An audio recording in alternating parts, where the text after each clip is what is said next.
Hello everyone, তনয়ার পাকশালাতে সবাইকে স্বাগত জানাই। যারা ফার্স্ট টাইম চ্যানেলটা ভিজিট করছো তাদের কাছে অনুরোধ রইল চ্যানেলটা সাবস্ক্রাইব করো, পাশে থাকা বেল আইকনটি প্রেস করো যাতে নতুন নোটিফিকেশন তোমাদের সামনে চলে আসে। আর সবাইকে জানাই ঈদের অনেক অনেক শুভেচ্ছা। আজকে একটা ভিন্ন স্বাদের একটু অন্যরকম রেসিপি নিয়ে হাজির হলাম তোমাদের সামনে। এরকম রেসিপি কিন্তু বাড়িতে আত্মীয় স্বজন আসলে চট করে বানিয়ে খাওয়ানো যেতেই পারে, তাই মনে হলো তোমাদেরকে এরকম একটা রেসিপি শেয়ার করা যাক, তোমরা যাতে ঈদের সকলকে এইভাবে খাইয়ে আনন্দ দিতে পারো। আজকের রেসিপি দই চিংড়ি। দেখো এখানে চিংড়ি মাছ নিয়ে নিয়েছি, যেগুলোকে ফ্রেশ করে ধুয়ে এখানে একটি বাটির মধ্যে কিন্তু আমরা সম্পূর্ণ চিংড়ি মাছগুলোকে ঢেলে নেব। এখানে চিংড়ি মাছের মাথা কিন্তু আমরা ইউজ করিনি, শুধুমাত্র ভেতরের পার্টটাই কিন্তু আমরা দিয়েছি। এর মধ্যে দিয়ে দিলাম হাফ চামচ মতন আদা বাটা, হাফ চামচ মতন রসুন বাটা আর হাফ চামচ মতন পাতিলেবুর রস। আর দেবো এর মধ্যে আরও কিছু একটু সামান্য জিনিস দিলাম, সামান্য গরম মশলার গুঁড়ো দেবো। এখানে কাঁচা লঙ্কাটাই, কিছু কাঁচা লঙ্কা থাকে যেগুলো লাল পেকে থাকা, সেগুলো বেটে দিলাম, তোমরা চাইলে কাঁচা লঙ্কাও দিতে পারো। দিলাম গোলমরিচের গুঁড়ো, দেবো পরিমাণ মতো নুন, দেবো পরিমাণ মতন হলুদের গুঁড়ো। এবার এটাকে খুব ভালো করে কিন্তু হাতে দিয়ে এইভাবে মেখে নিতে হবে, বলতে পারো এক প্রকার ম্যারিনেট করে রাখার মতন। দেখো হাত দিয়ে খুব ভালো করে কিন্তু মাছগুলোকে এইভাবে মেখে রেখে দেবো 10 থেকে 15 মিনিটের জন্য। তোমরা চাইলে 1 থেকে 1.5 ঘন্টাও রাখতে পারো। দেখো এবার কড়াইতে বসিয়ে রাখলাম তেল। এবার এখানে একটি বাটির মধ্যে দিয়েছিলাম হাফ চামচের থেকেও কম ময়দা আর নিয়েছি 4 চামচ মতন টক দই। এই টক দইয়ের মধ্যে দিয়ে দিলাম গোলমরিচের গুঁড়ো, দিলাম গরম মশলার গুঁড়ো, দেব লঙ্কা গুঁড়ো।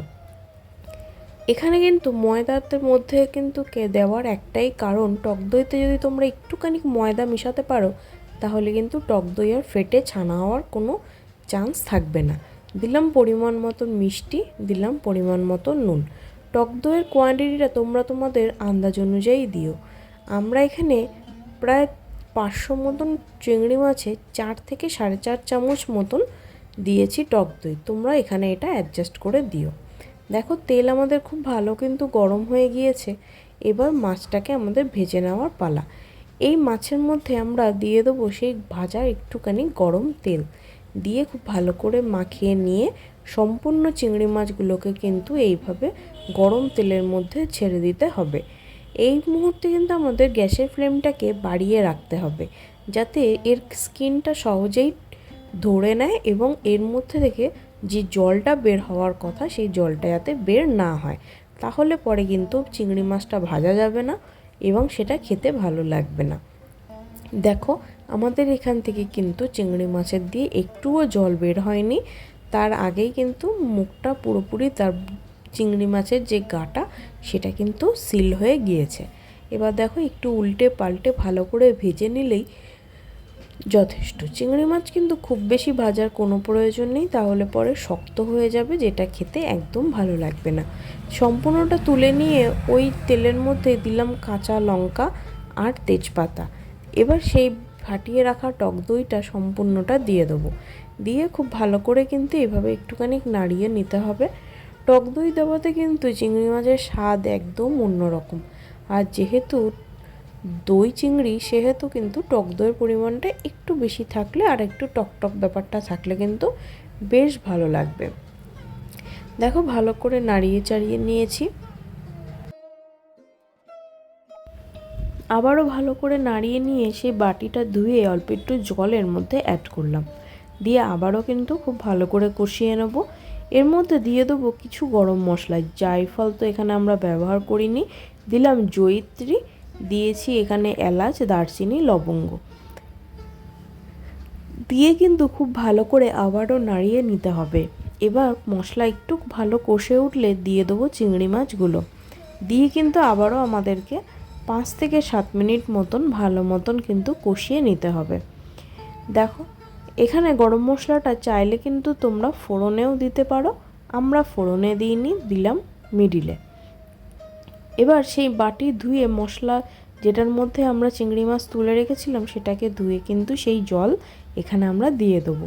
এই রান্নাতে কিন্তু খুব বেশি ঝোল থাকবে না, একটু হালকা গ্রেভি থাকবে, যেটা খেতে বেশ ভালো লাগে। দেখো এখানে আমরা এর থেকে বেশি আর দিলাম না। এখানে জলের কোয়ান্টিটিটা 1.5 কাপ মতন।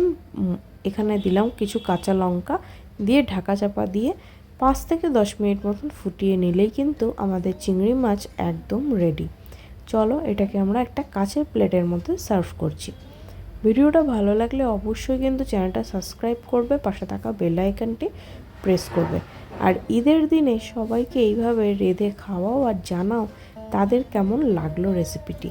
তোমাদের যদি ভালো লাগে অবশ্যই কমেন্ট সেকশানে জানাও। আর এই দই চিংড়ি কিন্তু ভাত, পোলাও, পরোটা, ফ্রাইড রাইস যে কোনো কিছুর সাথে কিন্তু ভীষণ ভালো লাগবে।